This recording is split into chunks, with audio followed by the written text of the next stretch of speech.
I'm up against three rock stars, three Viva cloud consultant rock stars at the same time as me. So I'm just say thank you very much for joining this session. I presented this session a couple of weeks ago at the M365 conference in Las Vegas, and it went down pretty well. So I thought I'd share it again here. Yeah, it's going to be a quick introduction, a bit more about me.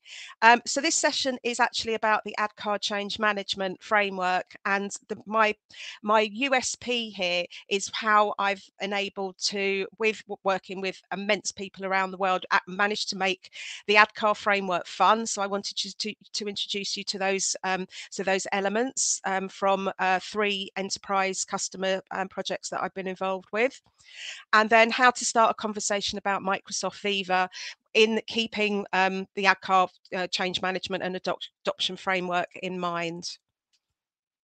So this is me. I've actually got 2 hats. I'm not just a Viva Explorer. I'm not sure you can see that is my one hat, but I'm also a cloud consultant at Cloudway. So that's the community, and that's what I do for a living. And this is where you can find me. And also, I'm very quite nervous about this, but very excited as well. I've actually written a chapter that's going to be appearing at the back of this book by Fabrizio Volpi. The book's not been published yet. I haven't actually seen the book and got it in my hands, but I'm expecting it very soon. But it's going to be a hardback, and it's called the Microsoft Teams Administration Cookbook. And I've got as I said, a chapter in the back, which basically is a summary of what I'm going to share here. So that was really nice to be invited by Fabrizio to take part in his book. So the ADKAR framework. So this is a framework. It's not my own. I wish it was.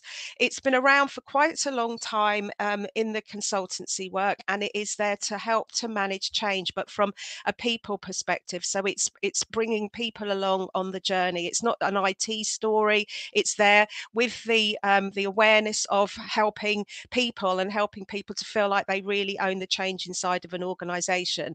So ADKAR stands for awareness, desire, knowledge, ability, and reinforcement. And you can see that it's kind of like with those 2 arrows underneath, there's an enforcement stage to this, and there's an enablement stage. But what I have found with my experience of this framework is actually you don't have to do this in the exact order that it's laid out in here. You can do parts of this and then maybe go back and do other parts. But usually at the end, what I found at the end of a successful change management project, actually everything has been done. But it might have been done actually at different times, which I thought would be interesting to point out. So yeah, it's quite a hefty framework, but I want to turn that frown upside down. And as I said, I want to explain this in relation to Viva, because it's there's quite a lot of change going on within implementing and adopting Viva. So I just want to kind of point a few things out to you. So so to start this off, we need to kind of like I need to kind of walk you through what ADKAR actually is, and I'll try and do this as swiftly as possible. So the first part of this is you need to find that empathetic leader or stakeholder that totally gets what the change is about and is actually going to be believable and start kind of like walking the talk. They're going to be really busy people. Usually it's someone on a leadership team. So you're going to ask them to ideally nominate someone from their team who you can work with as your regular primary contact for the adoption. I put on here Viva Adoption as an example. But for the communications that are going to go out, you would ideally like them to be the one that signs off those communications. Maybe they actually send it out if they're using, what was Yammer, now Viva Engage. Maybe they can do some stand up and do some actual communication out for you that's been written maybe by that person that's been nominated. So then the next part is desire to support and participate in the change. So this is where you start working, if you've got it, with your communication, your internal communication people. Not every organization is lucky to have a department like that, but usually there's someone. It might be actually someone that does the marketing for the company as well, does a little bit kind of bringing the outside in. but usually there's someone in a company that is good at writing, and will be part of this change program. So they will need to have some kind of comms plan and have an understanding of the channels that are in your business, and which channels to use and when. And that could be, just thinking about it from the point of view of the appropriate time to use email, when to put something out on news that might be your SharePoint intranet, when to use Teams channels, or as I've already said, when to use the likes of Viva Engage. And you might even at this point still have shadow IT like rogue WhatsApp, to still continue to use those channels that are well known by your colleagues to get that message out whilst you're going through that change. Another useful thing to do here excuse me, is persona profiling. And from those you can, once you've done persona profiling, you can create storyboards. So I've highlighted this in gold, because this, with a little asterisk, because this is one of the successes that has come from one of the companies that I have worked with in the past. So I'll go into a little bit deeper on how that worked out. So the next thing you want to do here is look to create champion networks, and this is under the banner of knowledge of how to change. So you want to have the champions in your business stepping up to become those train the trainers. This can be done from using, this can be, you can find your champions in quite an unusual and brilliant way by using back-end reports. So in the systems like from M365, from the look at the tools that are being used, the highest amount within your business by these specific people. So again, I've highlighted this one in gold, as this is another success story. Another interesting thing that we've now can start to consider around the champions is the importance of having this documented on their personal development plans. We've now got this phrase, this acronym of ADKARs, which is in Viva Goals. So that's your objectives and key results.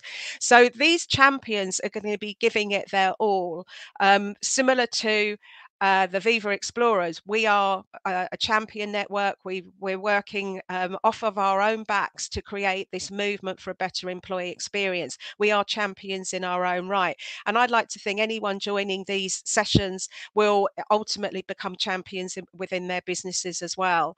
So yeah, you want to kind of like get recognized that the extra effort you're putting in. So you need to tell your manager, or your manager needs to be aware that you're giving 110%. And it would be nice to be recognised for that in the work that you are measured on at the end of the year, even if it is in the community and you're doing it by volunteering. So the next part of ADKAR is the enablement part of it. So you've kind of like, I've gone back here, I've set the scene. You've got your stakeholder, you've got the person who is your go-to person, you've got a communication and plan that's got how you're going to communicate and when and which channels. You've got a champion network that are all set up, that are already using the tools.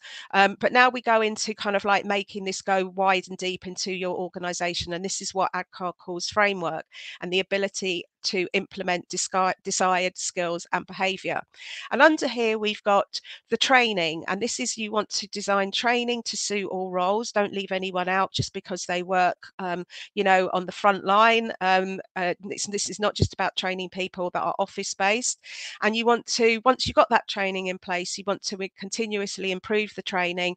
And it's a good idea to, once you start that training program off initially, it's a good idea to, after each session, send out a quick feedback form. Use Microsoft Forms, so quick to whiz up, and then you get an idea if your training is landing, really landing well, and then you can tweak the training early on and continuously improve it. And then we get to kind of like towards the end of this cycle, you want your champions to capture success stories. And this is where you get this element of measure coming in. And it's not just about, and you can measure, I think I've got an arrow here. Yeah, so I've got an arrow here where it reports, where it links back to the usage reports, because ultimately you want to see, an increase in the the tools of, we're talking about here Microsoft 365 tools, we're talking about Viva.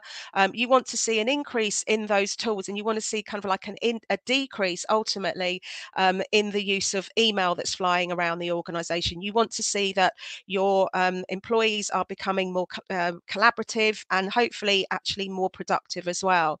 But the importance of the capturing success stories, and again on here I've put in this in gold, is because this is something I'm going to point out shortly, is the fact that it's qualitative and quantitative. So you can get the quantitative part from the usage reports, and you can get the qualitative part from capturing that verbatim feedback from your colleagues. And again here, an easy way to do this is to use a Microsoft form, and I've got a simple 8-questionnaire that I've used again and again. It is really quick way to capture success stories. So once you've got those success stories, you want to get them shared in your organization. And a quick way and a nice way to do that is, if you've got Viva Engage, Yammer, ask those champions to write up their story themselves. You can help them if you work in comms to fine tune it, or even use Chat GPT, Bing AI to craft those stories, to give you that help to smooth it out a little bit, because it's just a really fast way to take the drudgery out of writing now. I've been using Grammarly for quite a long time, and it's my absolute savior. So it's a very similar way of checking your grammar and your spelling. So at the end of all of this, again, it's about reward and recognition. This is a massive change that is doing so much good for your organization, ultimately making it just hopefully more productive. If you're more productive, hopefully your profits are going to go up as well. So you want to reward and recognize your staff. So that's basically a quick run through of ADKAR, and I've put on here, and I'll put this in the chat as well. This is a certified framework by ProSci, who are an American company, and you can actually go on a 4-day course, and it costs about $4,000, I think, to actually go deep into the ADKAR model and how it actually works inside a business. And at the end of it, you get a certificate that you are a ProSci expert. So, how to start a conversation about Viva? But I'm going to take you back 10 years ago. Okay, so I used to work for a company called GSK, GlaxoSmithKline. I worked there about 20 years, and I worked in internal communications. I forgot to say a little bit more about myself at the beginning of this. So yeah, I was a digital communications manager at GSK. I did that role for probably about 5-6 years. Prior to that, I went into the company as an exec admin, and then worked my way up into communications, and I became the business partner of the IT guys. One of them, you can see on here, Joe Francis and his team were responsible for, they were the owners of Yammer. So this goes back, as you can see, 10 years ago to 2013, and the team that I was working closely with was another guy there, Matt Bartow, and I think there were kind of like a guy in Europe, and yeah, I think there was guy in Asia Pacific as well. So it was just a small team of us in the company that had well over, I think that number was actually higher. Slowly but surely, over the space of about 2 years, we ended up making Yammer a huge success at the organization. And the adoption training that was deployed for this groundbreaking program, because at the time it was groundbreaking, was that we ran road shows, and we gave out Yammer swag that was given to us by Yammer, that hadn't yet been acquired by Microsoft. So it was the Yammer team, and they were based in Seattle and in the office in Shoreditch in London that I visited many times. Great bunch of people, customer success managers that many of them eventually went on to work for Microsoft. We ran many team briefings where I would go along to communication teams, because there was probably about 20 of them across the business in GSK, and the IT guys created these one-page guides as well. But the other thing here, ultimately, that we did was capturing success stories around the business.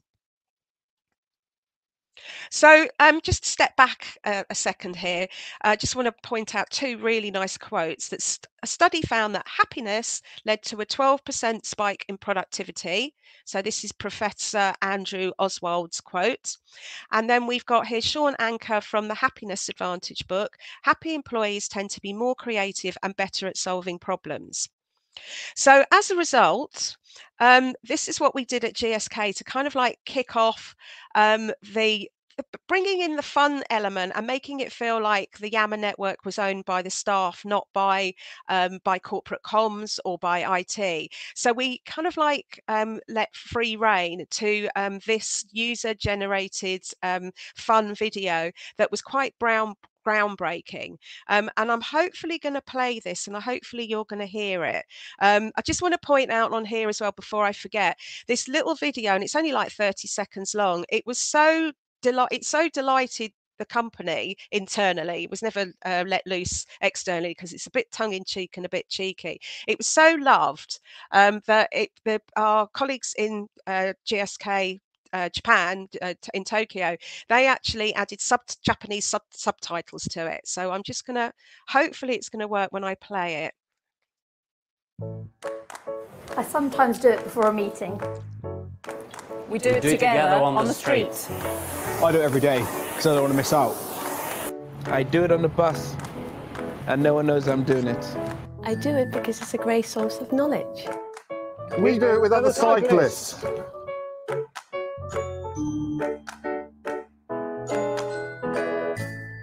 So as you can see, hopefully, oops, go away. I don't want that to. Right. So, did you hear that? Can you, Simon? Did that work?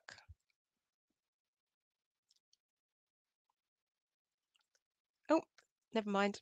Okay. Hopefully you heard it and saw it, but it's just a little bit of fun. So what I also got introduced to around about this time as well was this philosophy, this really simple philosophy of working out loud that was developed by John Stepper, the managing director at Deutsche Bank in New York, and Bryce Williams, who's the CTO of Eli Lilly in the USA. These two guys met at some kind of workshop going back kind of like to 2013, and they coined the phrase working out loud, which simply means as I see it, sharing your work with a view other people might find it helpful and others might help you improve your work. And I've always introduced this to any engagement that I work on, any workshop that I facilitate, and it's kind of kept me good to get me on the road to the MVP program, which I've now been in 7 years. It's kind of like my bedrock, and it's as simple as the reason why you should share your work, share your ideas before they've even been fully baked. It's the fact that you can share something, and then someone actually can help you can actually help you improve it, and they might get something out of it as well. So you can do this. Back then I was talking about doing this on Yammer. John Stepper was using a Jive network, so it doesn't matter what the tool is. You can do this on LinkedIn, you can do this in Teams channel. It is this philosophy of sharing your work and how you can actually improve it, and do that quite quickly. There's another little model here from a change management consultant, very well known, Simon Terry, and this is his version of working out loud and the value it creates to a business. You're connecting, you're sharing, you're solving, and you're creating innovation within your business. And many organizations have picked this up around the world, particularly actually organizations in Germany, because John worked for Deutsche Bank, and it was really helpful to get the use of Yammer working at some really big German companies. And you can look this up. Google, I always say Google images, put in there working out loud or work out loud, and you'll see so many companies where they've made this their own little versions of this and had it drawn out, and they've referred to this using a hashtag within their organizations. Just search the hashtag on Twitter or LinkedIn and you will find hundreds of posts about working out loud over the last 10 years. This is my version of it. I created these, what I called the many hats of change champions. I also called it the six Yama hats. I based the idea of this on Edward de Bono's 6 strategic thinking hats. I'll let you look that up yourself, where he had 6 top hats in different colors that people then, if they're in a meeting and you want to focus on, maybe you're organizing an event and you want to focus on the finances for the budget for that particular event, you may put on the black hat because you're going to be really serious where you're focused on the budget.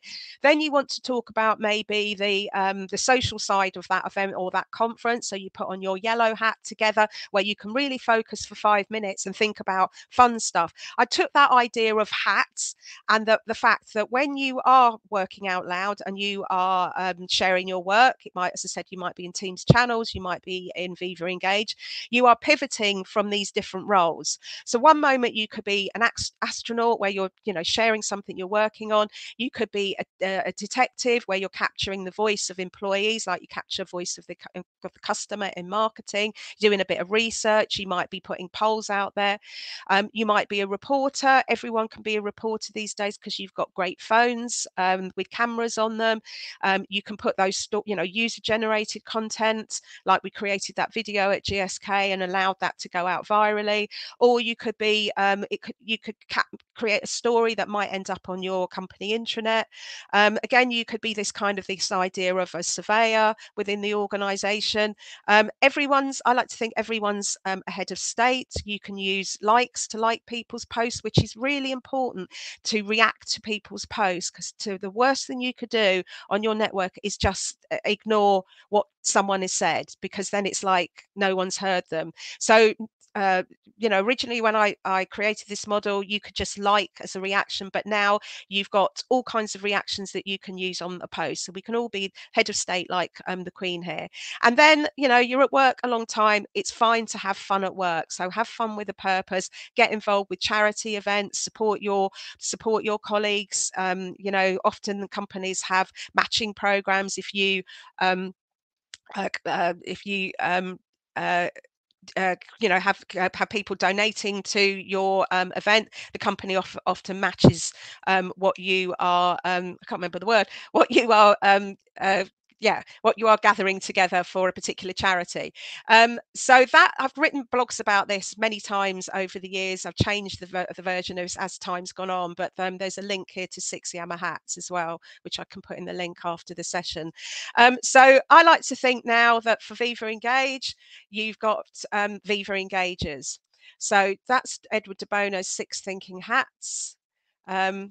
And I came across this model during getting training at GSK around operational excellence, Lean Sigma, Six Sigma. And that's about cutting out wasteful ways of working in your business and on your production lines in manufacturing. That's what this Six Sigma has been designed for production lines. But what it shouted out to me was that wasteful ways of working at work is using email, where you could be working more collaboratively and ultimately be more productive. So this is where at GSK we started to capture the success stories that are really popular. So I created this, what I call triple Q format. So it's qualitative, quantitative, and a quote. So this is, I like to think it's ask these questions. So you can recreate this story format, which is so easy, in a Microsoft form, and then send it out to your champions to fill out. So what was the problem you were trying to fix? Why was it important to fix it? What strategy or project did this feature or tool align to? Which of your cultural behaviors and values did this feature tool nurture? How would you have previously fixed it without this tool? What did your what did this do that wasn't possible before, and how quickly? What were the benefits to the staff, to you, to the organization? How many people are involved in this effort? Where are they based? And what you want to get, if this went really well, is a quote by a leader involved in this successful change, which is the golden part of this. So just wanted to point out, there's a Microsoft partner that this is what they do all the time. This is their business. It's called Swoop Analytics, and you can go on there and you can find some great stories about the success of Microsoft Teams. What was Yammer is now they've rebranded on their Viva Engage. They've got hundreds of stories from probably the last 10 years. And then, of course, also Microsoft captures success stories as well. And the purpose of these stories is that you go in there, look up, if you're new to launching a product, a part of your change, go in there, have a look, see if there's any stories that are similar to your sector, look up your competitors to see if they've actually had success in what you're trying to do, particularly in the really highly regulated industries like pharma and financing, where people think, oh, you can't do this in healthcare. But usually every sector now has actually managed to bring in collaboration, and they've had success stories. So what you want to do is find those internal stories, share them in your network with your colleagues, but also find these external stories as well, and dangle those carrots to make your staff, give them ideas and steal ideas of how other companies do it, but also put that element of competitiveness in there as well, and also that you don't want to start being left behind on new ways of working. So what we did at GSK when we reached 60,000 and got way past tipping point is that we published success stories. And this is what it looked like on the company intranet. So we found 10 success stories, and they were by Yammer ambassadors, as we called them within the company. Yeah, so this is on here. You can see some of the verbiage that was written up by the communications people. It might have even been written by me. It was so long ago.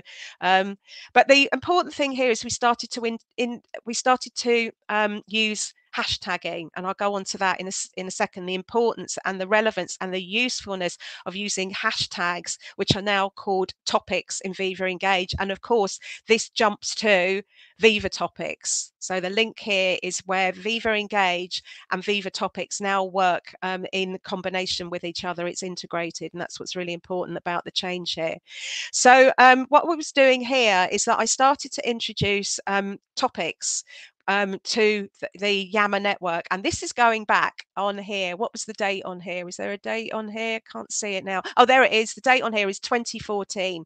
I was using hashtagging that was using phrases that were aligned to our personal development plans, where how we were measured at the end of the year. I just started doing this off on my own back, but what I want to point out here, what I was trying to do was create kind of like a version of objectives and key results measurement that you now have in Viva Goals. I was trying to combine the fact and prove the point that someone was putting a post out. They were working out loud, but they were also aligning to the objectives that were ultimately supporting the goals of the business. So I took here kind of like some phrasing which was about living our values, driving performance, working across boundaries. There was patient testimonials, and I would start to go through the all company feed once or twice a week when I had time, looking for posts that were relevant, that made sense to the values of the company, and I would start tagging them.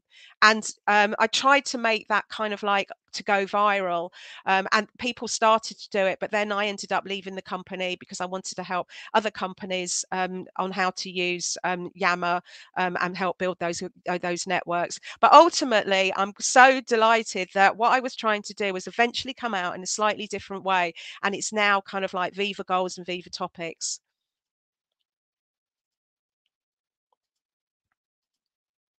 So Yammer, it's weathered the storm and it's still going strong after 10 years, and it's now called Viva Engage, and that was rebranded probably about 8 months ago.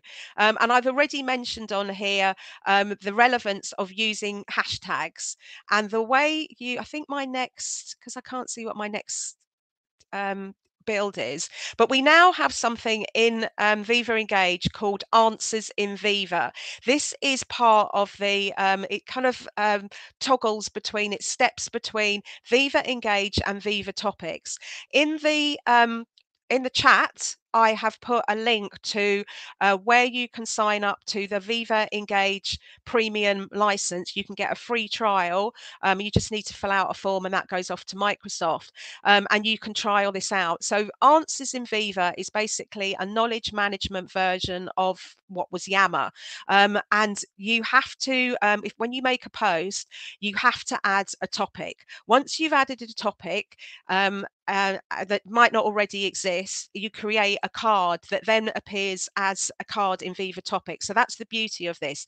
So going forward, if you don't want to start using Viva Topics inside your organization, I highly recommend that you start looking at Answers in Viva, or simply when you're using Viva Engage, add a topic, because those topics will now be part of Viva Topics as and when you might be using them as a company, maybe in months and years to come. It's kind of like paying it forward, and it costs you nothing at this time because it's part of your E3 license to use it in Viva Engage. So have a look at that. I think I've got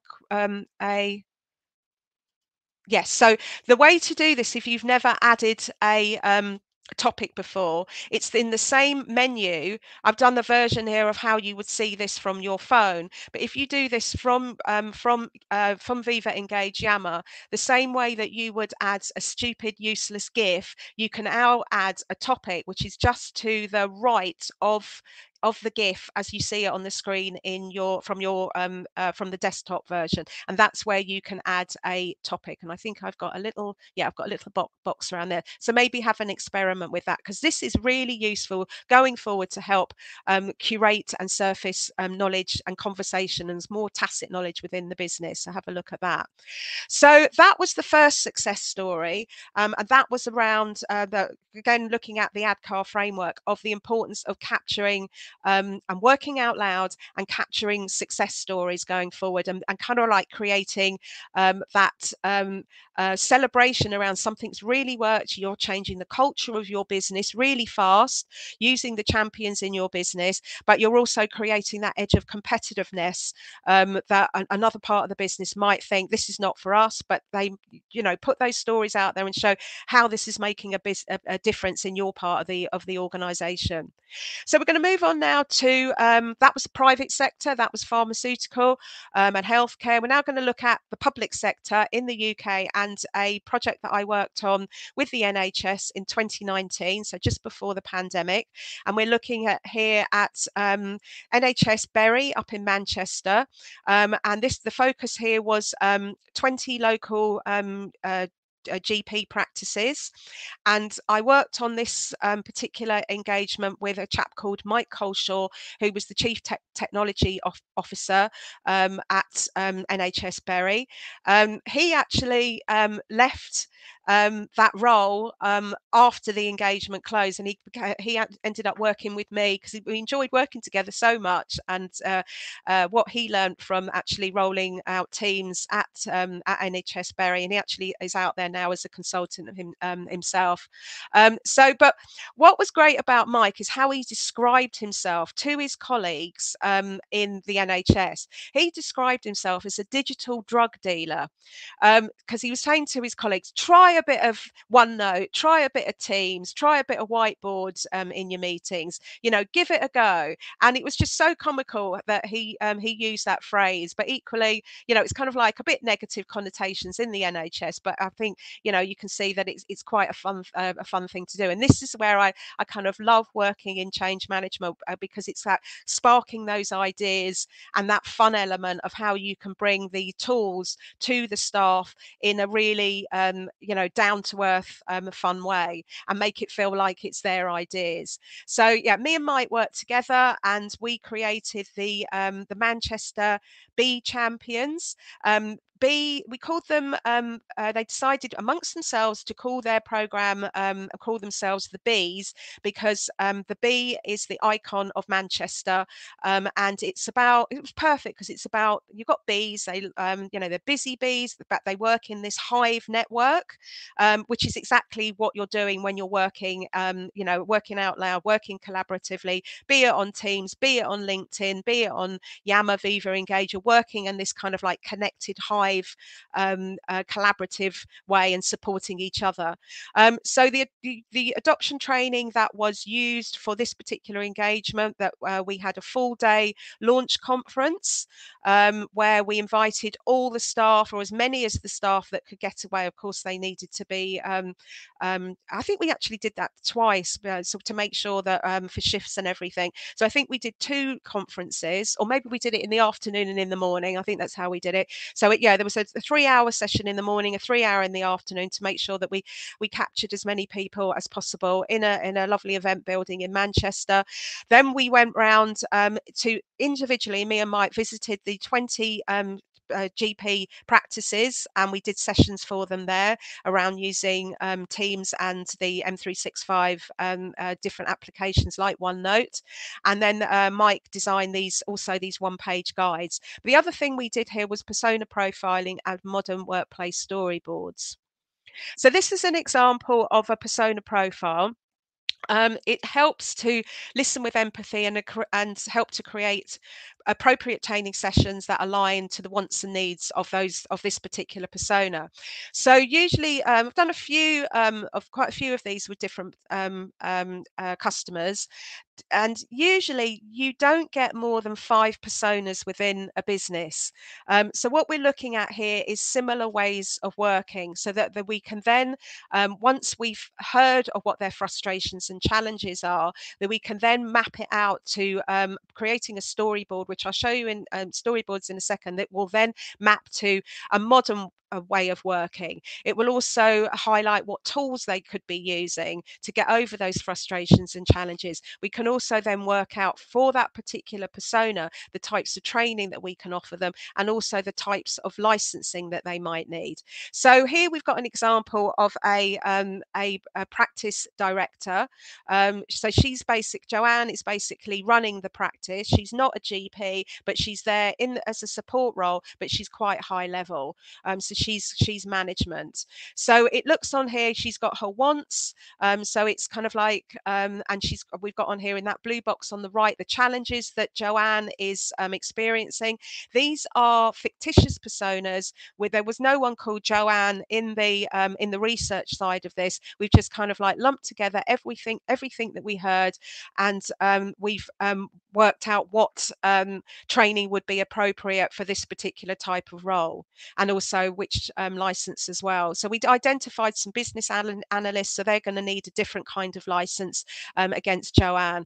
We've also got, if you think about this, you're going to have frontline staff that that are more working with the patients that are coming in, so they're going to need to have be given a different kind of perhaps training that might be more appropriate to them because they're on shifts excuse me, against kind of like people that are in the support functions. So that's what's helpful about doing these kind of storyboards and persona profiling. And this is an example of a storyboard, which is telling the story using the persona. Here we've got Joanne, and it walks through in the direction of left to right, then down, and then right to left, of how we are now helping Joanne to get a particular frustrating process done using, here she's got Teams chat Teams meetings, and she used a shared how to share a document properly in the right way using a Teams meeting, and the collaboration that goes around by sharing that document properly in one version of truth.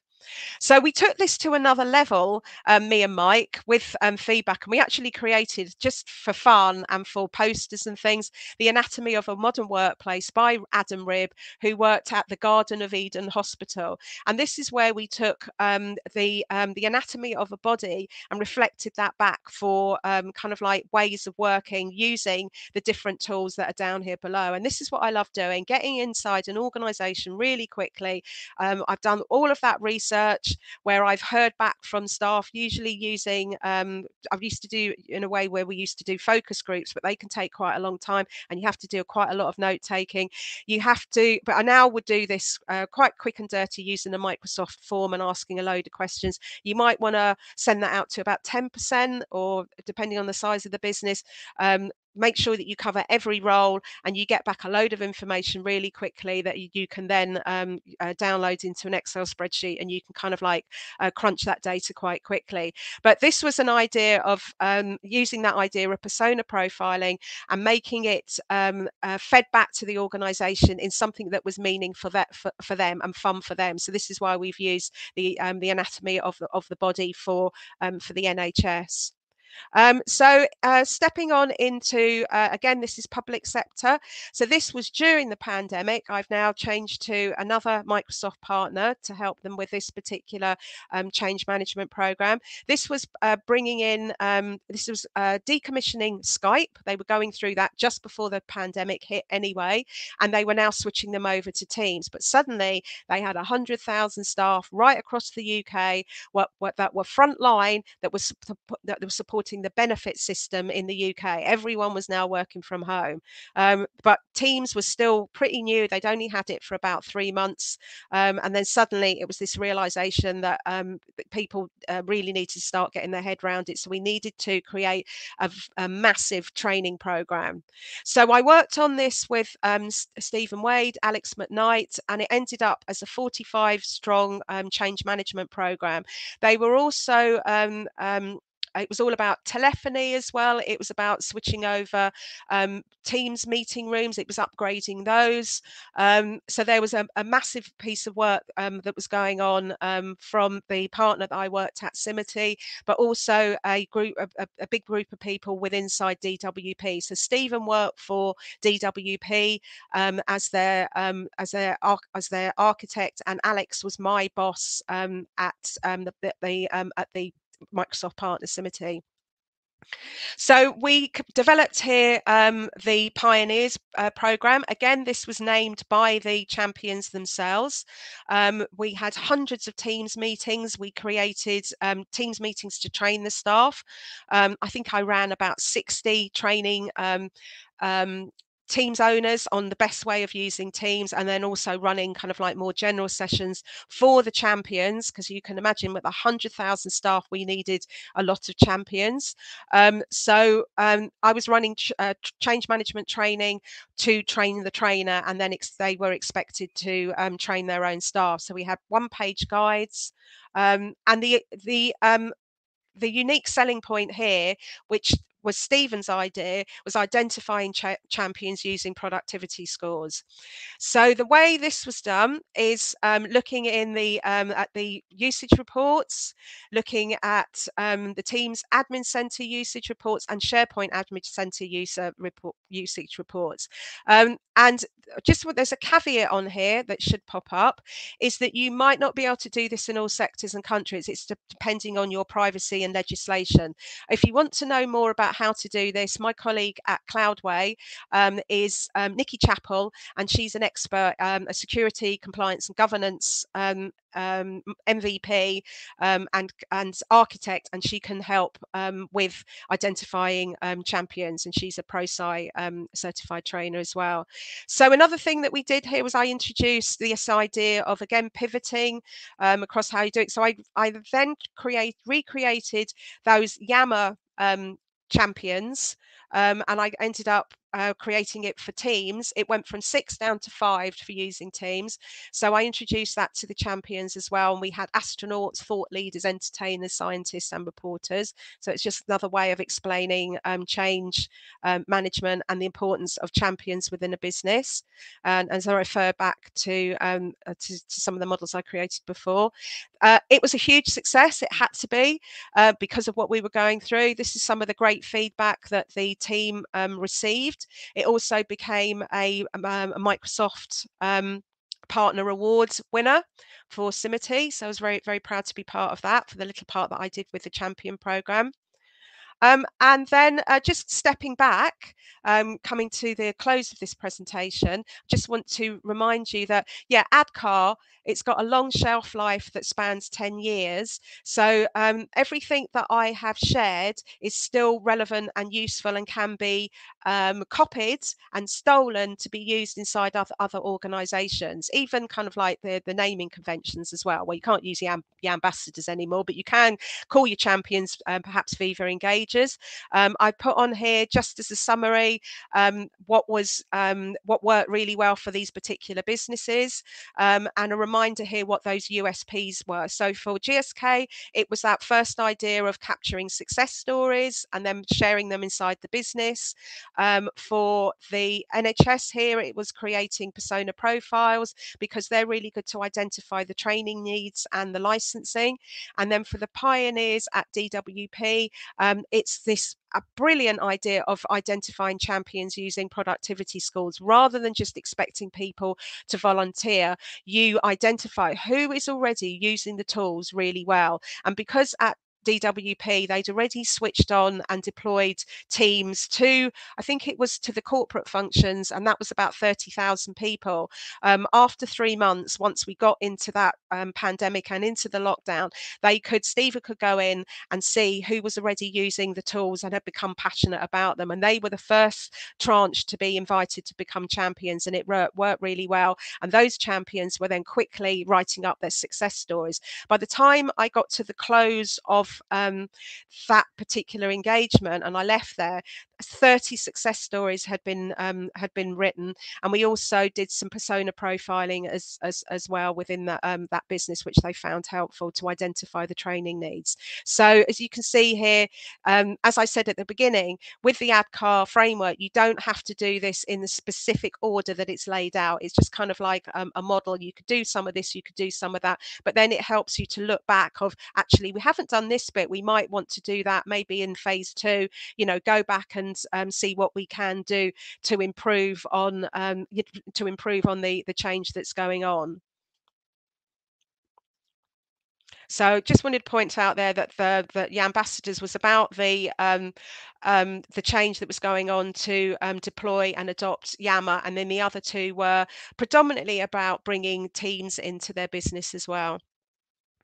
So champions. I am a super champion. As Simon said at the beginning of this, I've helped to found the Viva Explorers. It started out with just me and Sarah Fenner about 18 months ago, and there's now over 100 of us around the world, and many of them are presenting from sunset to sundown to sunset around the world today. So I'm not sure how many sessions, but I'm really proud that it's taken on such another life. And it's just been amazing, the energy that is around Viva Explorers. So Viva is this framework, and you're going to be hearing about it over and seeing this framework over and over again today. But what I want to point out, in line with ADKAR, is that you're going to need different types of champions depending on the different themes of Viva. So I think you might have heard by now that you've got there's 4 themes in Viva, and you've got connections, which is taking in the immense framework and the features of SharePoint. So if you want to be rolling out connections with Viva Engage, you're going to need SharePoint expertise. You're going to have people within your business that have got collaboration confidence. So they're going to be your ultimate champions, and you're going to need some internal communication professionals. So that's kind of like the type of champion you'll need to nurture connections within your business. For the theme of insights, we've got here Viva Insights and Viva Pulse, and you might be hearing about Viva Glint in Viva, which is part of this as well, Viva Glint. So this is really focused on, you're going to need champions within your business that are managers that run teams. You're going to need here leadership empathy, and my boss at the moment, Stolla Hansen, is talking about this right now as a digital wellbeing coach, and this is focused on the HR professionals, where Viva Connections is a real focus for IC professionals. And then we're going to look at, in the business, we're hearing a lot about Viva Goals. This is the championship around senior leaders. They've got to own Viva Goals. They've got to write those OKRs. And this, again, is a real support for HR professionals around setting out, who manage, our personal development plans and the new hire process. And then we've also got the theme of growth with Viva Topics and Viva Learning. And the important champions here will be subject matter experts, search experts from SharePoint. You might have librarians in your business. And again, this is a real tick box for HR professionals. And then you've got the role-based experience. And at the moment, the only one that sits in there is Viva Sales, which is very much focused on the back end of that is Dynamics 365 and the product of Salesforce customer relationship management, CRM. And this is a customer facing role. So these are the sales people in the business, or anyone that is dealing with bringing in, in a smaller business, any role that's built that is customer facing, that is trying to find new opportunities for a business. You might find Viva Sales using. So that's real customer facing. So this is what you're looking at with building champion networks within the Viva framework. It's not one particular role. And that's where, again, you can look back at the ADKAR change framework for each of these different themes, depending on what you're trying to deploy within your business. So it's quite complex, but hopefully it helps you to give you a guide of what you need for each of these themes to roll out successfully within your business. If you think about that, the idea of you're going to need some kind of senior stakeholder. If for all of these, you're going to need some kind of communication plan ultimately, and which channels you're going to talk about any of these on. You're going to need to have your champions, as I've laid out here, and also ultimately you want to have, of course, the fourth element of ADKAR is the training element, the training that needs to go on for staff to understand how these features work. And ultimately, you want to capture some success stories of how this has worked within your business. So that's how I see the kind of like the 4 or 5 different champions styles that you'll need to help roll out Viva you need to have different parts of the business being responsible for this. And I think that brings a close to so I have mentioned Copilot as part of this. I just want to point out that the way I see it, because Copilot will be touching everything in Microsoft 365. It's going to be touching everything in the near future.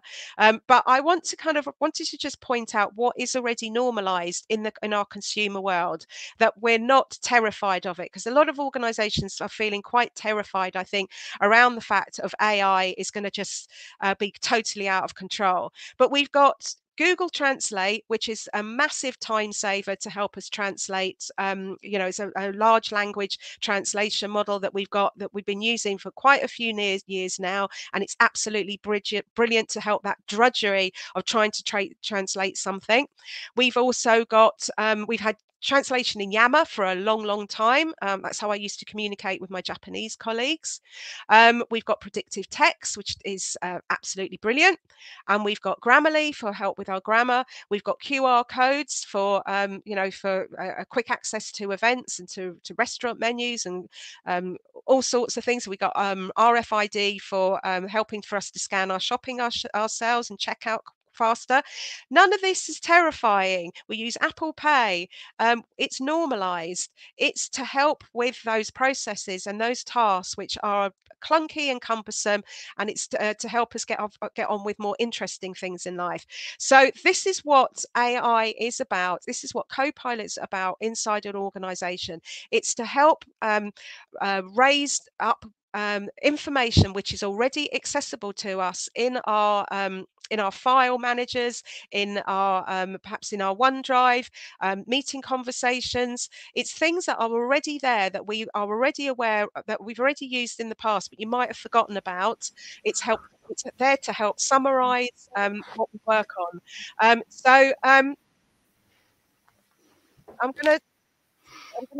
I'm at time. I can hear Simon breathing now, I think. I put into the chat a link to Viva Engage Premium, where you can start to get a free trial around the new features that are in Viva Engage. And this is the new features that are coming with the new premium license. And also it gives you access to answers in Viva as well. And I've just pointed out where Copilot is now making its way into these new features as well. And we've also got Communicate Better with Viva Amplify. So this is basically a dashboard for anyone that communicates within a business. You don't have to work in internal communications. This is the dashboard to help you curate and write better, like you can do with Grammarly. It's a bit like Hootsuite or anything, you know, on social media, which is helping you manage your channels. But this is now inside inside an organization. We should see Viva Amplify being offered to large enterprise companies towards the end of the year. They're still experimenting with it at Microsoft at the time, and with some big companies, I think, like Coca-Cola, and probably at Avanade and places like that as well. This is Answers in Viva. I've already mentioned that. So the origami part of this, I've already put that in the chat. And if I come out of stop sharing my screen. No, you're still good. And I stop. Stop screen. There we go. So the origami part of this is basically this. And I've put that in the chat of how you can use this. So it's basically taking the complex Viva framework, and I turned everything on there into this. It's the same thing, and it's basically this that we used to use as a kid. That's the 4 themes that are being talked about today in the 4 rooms that we have, which is connections, growth, insights, and purpose. And then if, for example, if I look at connections, open that up, in there you've got Viva Engage, Viva Amplify, Viva Connections, which, as you delve down into that, is Yammer and SharePoint Online. So you can discover more about that if you download the link in my blog. And you can print this off yourself. And then at the heart of all of this is discover Viva in the flow of your work on Teams.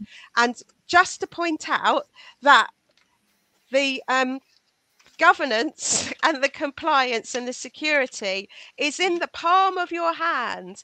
Also, the creases is, if you think about that as your team's channels. So I like to think of this as a really quick way to start a conversation about Viva, and you can put that in your pocket. Fantastic. Thank you so much, Lesley. That was a great session. I love the idea of using the usage reports to find your digital champions as well. Yeah, so it's very really nice. cool. That was from Stephen Wade, who now works at Content and Content and Cloud. Yeah, yes. it's an architect there. So that's where I first heard about it. So it wasn't my idea, but yeah, it's a really quick way of finding out who are your champions in your business without having to ask people to volunteer. Fantastic. Right. Well, we are definitely at time. Kevin will be telling me off. Okay, just want to point out, Comsverse is where you'll find a whole bunch of us at Mercedes-Benz World in the UK, and we've got our own track called the Viva Explorers track, and you'll see many of us presenting there on the 21st of June. Brilliant. Thank you.